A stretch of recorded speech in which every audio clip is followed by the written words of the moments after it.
My previous video was about the new Sony Inzone H75 wireless gaming headset, so if you're interested in these, make sure to go check out that video. But in this video, we're going to take a look at the new Sony Inzone gaming keyboard and the new Sony Inzone gaming mouse. Now, so I don't waste any of your time, I will have timestamps down below, so if you just want to check out the mouse or the keyboard, you can skip around as you desire, so you don't have to sit through the whole video, but I will be combining both products into this one video. But let's go and kick it off by taking a look at the Inzone Mouse A. And as far as in your box, of course, you're going to get your mouse. Now, both of these, the mouse and the keyboard, they only come in black, which is kind of weird because the headset comes in black and white. But anyways, just black. So you get your mouse, you get your dongle, which connects via USB-C. You have your cable here. And by the way, yes, you can also plug in and use the mouse as you got USB-C port on the front with your little cable here. Fairly flexible cable actually here. Pretty nice to see, but I think most of us will just be using it in wired mode.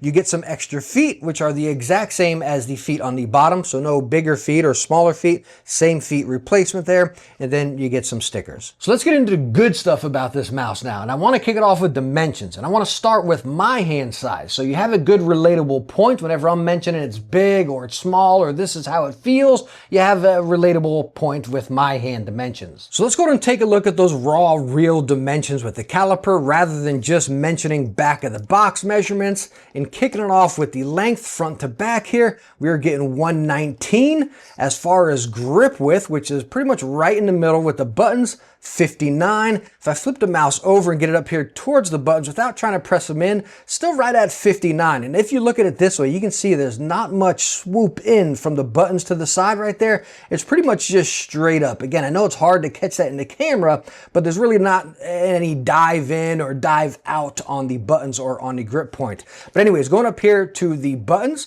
from the bottom to the front, right at 19. Now let's go ahead and get that hump, which is pretty much centered, right from the sensor into the buttons, right up to the top. As you see right there, flows pretty much right in the middle where that hump is. You're getting right at 40 and a half, give or take. Now, as far as a drop off with the hump on the back there, right around 34. Now, where you do have one swoop, you can see it's pretty much straight going right there, but you got a slight swoop out on the back, and I'm not sure which way is better to show you. You see that better in the heat signature test, which I'm about to show you. But again, right here in the middle, as we saw, we had that 59. If we come towards the back right here by the skate, you'll see where it flares out a bit. You're looking at pretty much like 63, give or take 64. So this mouse is definitely going to be classed and placed into the medium size gaming mouse. So now for the heat signature test. And this is where everything that I just mentioned comes into play, as you'll see where I'm talking about where it flares out. Again, this will depend on hand size and how you grip it. But what you're seeing right now is the mouse on there right now, cold. And when I put my hand on it, you'll see it'll transfer over and you'll see those grip points. So let me get my hand on it the way I would grip this mouse. Again, this is going to differ from your hand shape, hand size, and how you grip it. But my traditional grip on this mouse will be kind of relaxed claw, I would say. So anyways, let me remove my hand and you can see I got it on the side, right over here, and then towards the back bit. As far as flowing up to the buttons, I got that little gap right over here. But on this side, you can see it's coming over onto that hump. That's where that flares out. So we had that flare over here and then that flare on the back side. Now again, I have medium to large hands, so I can't really pull this mouse into the back. If I did, it's a little bit more of an aggressive claw, if you see right there. So if I did that and I let go of my hand here, you can see I can get it into the back and cover up my palm a whole lot more. But again, with it being a medium mouse, and I usually use like large mice, it is more or less a relaxed fingertip or a relaxed claw grip where the middle knuckle point of my hand rests on this mouse right there. But still resting like that, you feel that flare point out right there. That's what I wanted to show you is, again, even though that flare is mild over there, you do feel it in your hand. But now with the lights on, I want to talk about my grips and using this mouse in the hand and what it felt like, and hopefully be able to relate that to you guys. Again, this is a medium-sized mouse, and whenever I told you my grip point or try to show you with the lights out, it's pretty much like this, right? I got the gap in my fingers. It's not really touching up there. Kind of sits in the back of my hand a little bit, not fully back, but just midpoint there. You can see my pinky's grip gripping right on that slight swoop out right there. So again, I can flick and dip and dance this mouse around. If my hands were slightly smaller, I can probably pull it into my palm. But when I pull it into my palm, like back here, I'm almost like engulfing the mouse, you know what I mean? It may make it look like a small mouse, but it's definitely in that medium class for sure. But it's very comfortable. It really is kind of versatile there. I would just, pending your preferred grip and play style, if you're fast or whatever, I think smaller hands, this would be a really comfortable mouse. Now, I'm going to pull out the Pulsar X2H here. And when you look at these, why I pull these out here is, number one, the X2H feels like a slightly plump, more version of this. And when you look on the backside, you can see what I'm talking about. Take a look at those swoops on the X2H. Slides right out there. Now take a look at it on the Sony mouse. You got the swoops out, but they're very mild, right? Even when I go like this, you barely feel a slight move out. Over here on the X2H, you feel it slide out a whole lot more. So on the X2H, it definitely sits into the back of my hand a whole lot more, hence the reason I love this mouse. And it's just, again, very comfortable, almost gets me in my ergo type of space, right? Coming with this one, definitely more flick and dip, right? Now I'm gonna pull out the Death Adder V3 Pro. I love this mouse, right? It's very versatile for me, as I can rest my hand on it and I can pull it back into my palm. And where that's going to differ is the length right here, right? You can see the Death Adder is significantly longer than the Sony. And why I pull these mice out, I'm going to have some different comparisons here, right? You're like, well, what is this mouse really being? I only like doing comparisons to mice I actually use, not just numbers to numbers. You can go to ELO shapes if you want to see that stuff. I want to talk about users' experience, right? That's what I want to relay to you. But anyways, Viper is much bigger, more versatile for a bigger hand, as I can rest it into the back of my palm, or I can pull it up here and flick and dip it, you know? That's why I really like the Viper. That's kind of the vibe you get over here with the Sony, minus being able to pull it back in your palm, because when I do, I'm almost engulfing the mouse. Hence the reason I said maybe for a slightly smaller hand. Now, I want to pull out two of my favorite ergos. Death Adder V4 Pro, this has been my main mouse since it released. Clear as day, a bigger palm mouse, right? Like, this is gonna engulf your hand. If you got bigger hands, gosh, I stinking love this thing. But anyways, this is my main mouse. And why I bring that out is I also want to talk about the Zowie EC2C. And this is like a smaller version, right? We all know what this is. This is a tried and true ergo, but it doesn't fill out my hand, right? I gotta rest my hand down to get it into a palm. I can dance this mouse around. This is a very versatile ergo. I think that's why it's tried and true and why it's always been one of my favorites. And that's kind of the vibe, again, I get with the Sony. It's a very versatile mouse, even though this one I can pull into my hand since it's got a slightly bigger hump. But coming from, again, the Zowie, being an ergo mouse, over here to this, which is just an ambi mouse, it's not ergo, that's not what I'm trying to say.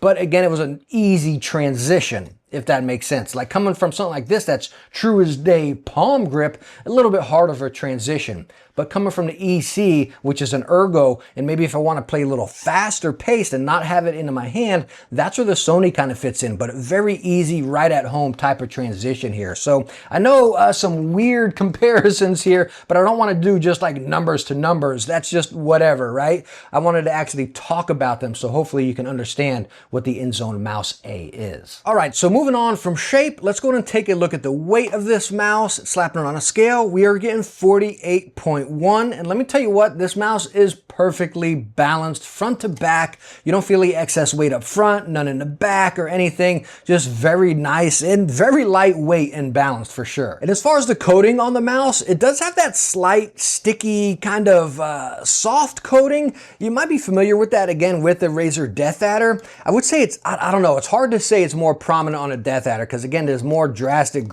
swoops in this and grip points, so your hand kind of locks in a little bit more. On this one, it is very grippy. My hand doesn't slide around on it at all, and you can see it actually attracts those sweat and grime. So again, you can see it does actually lock into place. It's not sliding around, but it doesn't feel like a traditional, just regular plastic mouse. You kind of have that soft touch, mild soft touch coating on it. Now I want to go and test the build quality of this mouse, and just to let you guys know, I pull out the force gauge meter. We press into the mouse in pounds, so I'm not just saying, oh, hey, I got big hands and I grip it like this, and you're saying, oh, no one grips it like that. We just got a base point, and if I break my mouse, okay, I break my mouse pressing it in, but this is my first time ever doing this. I don't do this in the background or anything. Right on here in camera is my first time. So let's go over here on the side buttons. Okay, so if I press in and I get around 14, I don't know if you guys can see that in the camera. Take a look at the side buttons here. You see the whole deal goes into the shell. Again, this is at like, say around 10 pounds. 10 pounds. It's not just the side going in, it's actually all of the buttons. You can see right there. So take a look at the buttons here, and it goes in the side. Now that's 10 pounds, guys. None of us are pressing this 10 pounds. Again, I'm just doing it just to show you where it does start flexing. I will tell you what, during gameplay, I didn't notice any flex whatsoever. On this side, I'm not really getting anything over here. On this side up to 14. How about the top? Let's go and check the top. Nothing right there. Now the bottom is pretty cool. You see you got the honeycomb design, but it's actually covered up. It's not open like we see with most other mice. But pressing on the bottom, of course, you're going to get flex right around 5 pounds. If you press your mouse on the bottom, you're using your mouse completely wrong, right? But even though we saw that little bit of flex over here on this side, which is right around 10 pounds, I will tell you what, in any of my gameplay, I never once noticed any flex or any give across the entire mouse at all. Now, as far as performance on the Inzone Mouse A, it is using a custom PAW3950, as just about every company has their own custom sensor, right? But anyways, they call it the 3950IZ. But anyways, I'll tell you what, the performance of this mouse myself running at 4,000 polling rate, absolutely flawless. Battery life was great. No hiccups, stutters, delays, or anything. Again, performance across just all mice these days, sensor to sensor, or whatever, whether they be custom or regular, absolutely flawless. And same right here with the Mouse A. It performed great. Now, taking a quick look at the Inzone Hub software here, as far as customizing the mouse, pretty simplistic to the point. You can adjust your buttons over here as you used to with every mouse. Now, underneath the mouse, you do have your power button, and that can actually switch through your profiles up here. Coming over to performance settings, you see 5,000 to 8,000. I use all of my gear at 4,000 polling rate, just a little bit more steady, and I figure if the tech's on there, why not use it? They are stating at 1,000 polling rate, you can get up to 90 hours, and at 8,000 polling rate, you can get up to 19 hours. Now, kind of weird here. Take a look at the, so you got 8,000 or 2,000, and the little Z's cut off. And it's kind of weird. I can't expand it or anything. It just stays cut off. Kind of weird right there. Anyways, over here, you got your lift off distance, motion sync, angle snap, and you save your settings. By the way, as far as a DPI adjustment, it is increments of 50, as you see, and I use mine at 1,300 on each of them. And then, of course, you can save on profiles and switch it on the bottom of the mouse. Device settings, again, your profiles and then your firmware updates. So the software is pretty simplistic and to the point. Now let's go and take a quick listen to the buttons across this mouse, and they are using optical switches up here on 1 and 2.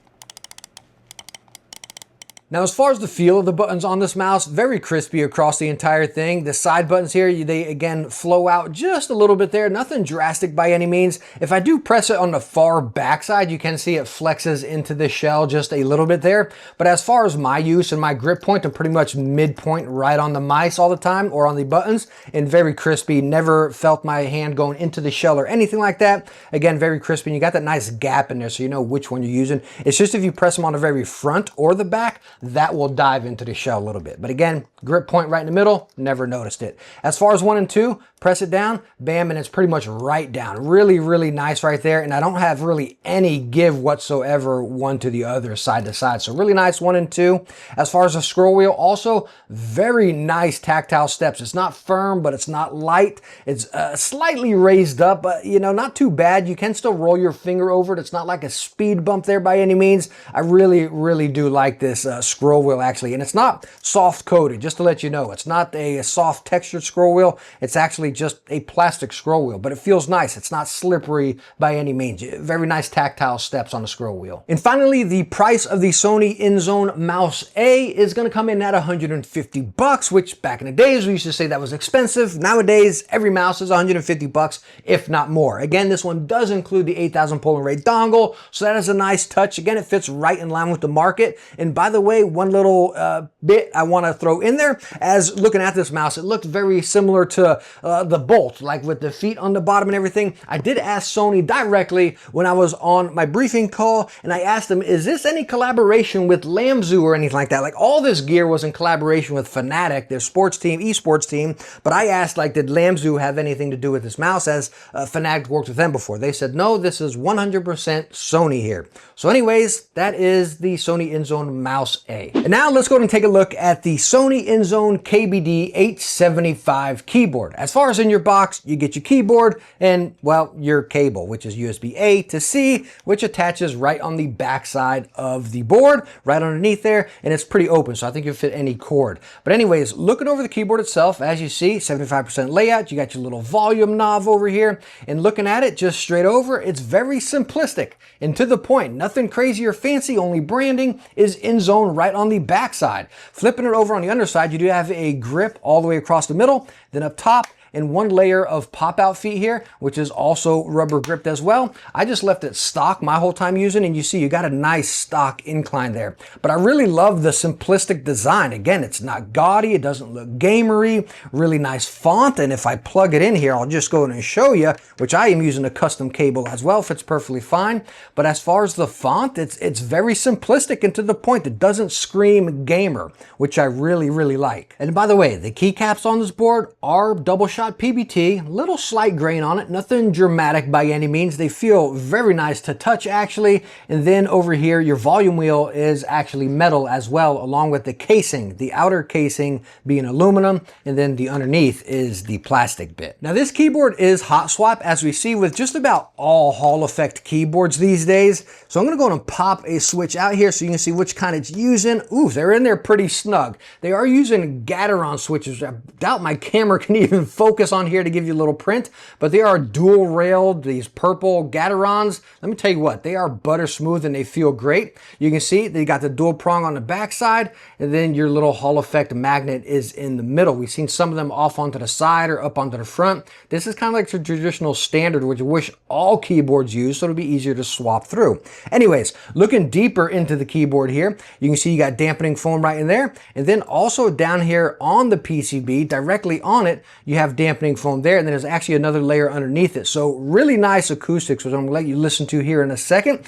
By the way, as far as hot swap, it is only hot swap for Hall effect switches. Been seeing a lot of keyboards nowadays with Hall effect and 5-pin regular, which I absolutely love. This is, again, just Hall effect. Stabilizers clip in. They got a little bit of movement, but nothing crazy that you hear, which again, I'm gonna let you listen to here in a second. Just wanna show you hot swap. And by the way, the space bar as well. You can see there is some dampening foam in a very little piece, but still nice that they did include that in.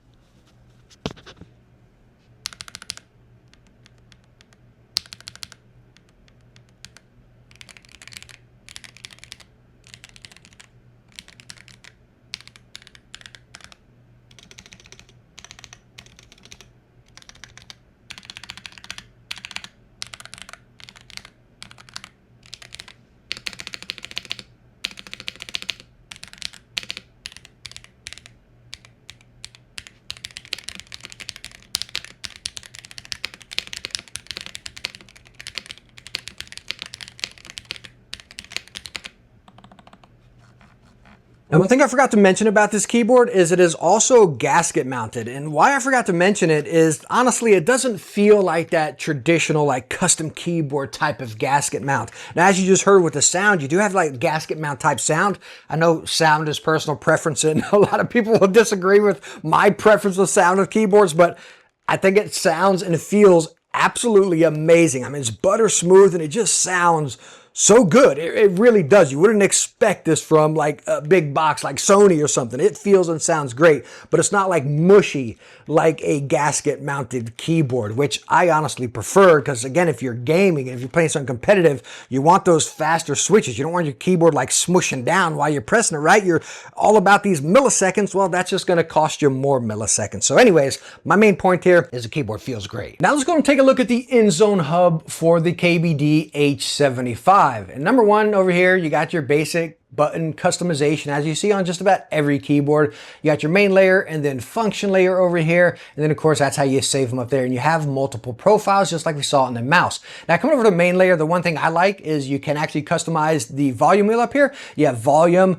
and then you have volume control Inzone headset, and then the game to chat headset. Now, of course, the volume wheel is going to work just on any headset as well, but it's cool that it controls it right into the headset. Game to chat, of course, is on the Inzone headset. So that's a cool little touch right there. Coming over here to performance settings, this is where you're going to adjust like your actuation and stuff. And to select every key, well, you can number one, select one key if you want, which I wish there was just an option to select every key, but you actually, like, look, you can't pan through over here. You actually got to get inside this tiny little nook and then select them all right there. So that's kind of a stinker. I wish I could just go boom and then select them all, or there's a button to say select them all. But anyways, you got to come in here and pan over to get them. So you got to get right into the frame. Anyways, as far as actuation, up to 0.1 down to 3.4. I run mine at like 0.7, 0.8, and I do leave rapid trigger on, but I leave it at the lowest setting to kind of give me the snap tap or rapid tap, whatever you want to call it. That's a feature I need, right? I can deal even without adjustable switches. Maybe if I was using silver's 1.2 actuation,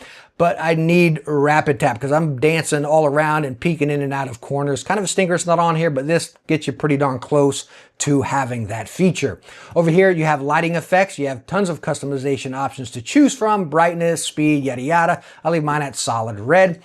Device settings, disable specific key, ultra low latency, on or off over here. And if you click on that, it just tells you what it does as far as power and stuff, and then calibration. Mine's been calibrated just fine, perfectly fine. But the main thing I want to show you here is going through all of this, performance settings, right? I'm scrolling up and down. This is all you got. If I go over here to settings, it's just that basic stuff there, like user agreements and stuff. Anywhere on the software, I don't see how to adjust the polling rate. They're stating this keyboard is 8,000 polling rate. I have no way to test that, but again, there's no way to adjust it either. But what I will tell you is even running 8,000 polling rate, it's been perfectly solid, no hiccups, delays, or stutters on my system or anything. So solid, smooth 8,000 polling on the keyboard. Finally, the price of the new Inzone keyboard. This keyboard is going to come in at $300.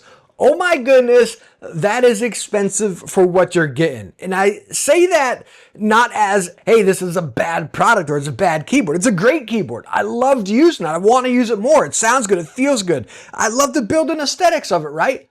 But $300, like, sheesh, this thing ought to be wireless or something, you know what I mean? It needs something a little bit more packed into it for that price point. That is ridiculously steep for this. I mean, heck, we can look at the new Pulsar keyboard. It has more. It has everything this has, if not more, with your little screen up there, right? This thing comes in at $200. Review coming soon on this.